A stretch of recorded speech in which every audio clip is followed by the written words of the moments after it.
Hey, I just wanted to do a quick video sharing with you my experience listening to Wheelwright's Tax-Free Wealth audiobook. I just want to let you know that it is a fantastic book. I loved it so much. I feel like I consider myself as a financial savvy person. However, there were so many little details that Tom shares in the book. My most favorite part overall in the book was the passion and the educational angle that Tom comes in with. He is a true teacher, and I'm really grateful that he took the time to write this book.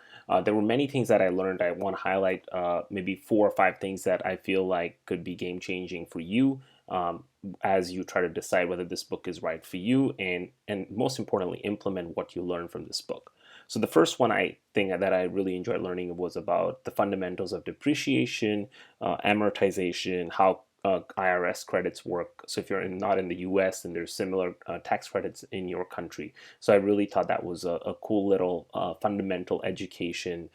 We are usually scared about amortization. What does it mean? It's a fancy word, and Tom really breaks it down for you, and it really helps you illustrate all of this with examples.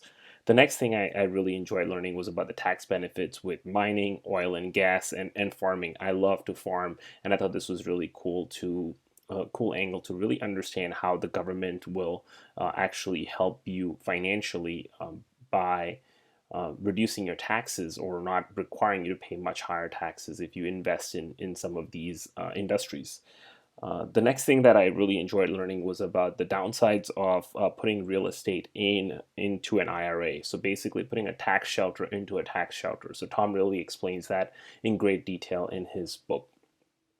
And then finally, my most favorite part was when he talks about compound interest, leverage, and velocity. These are really cool concepts that really apply to your entire tax and wealth strategy, and how can you use compound interest, leverage, and velocity to really increase your wealth over time.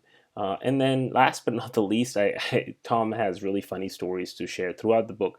This helps helps you stay engaged in what he has to share. It's good for you to know that he doesn't like pickles. That's something I really thought was interesting because I love pickles, and sure enough, there's people that don't love pickles. So thank you, Tom, for writing this amazing book. I hope this review helps you in making a decision as to whether this is the right investment for your time and money. Thanks a lot.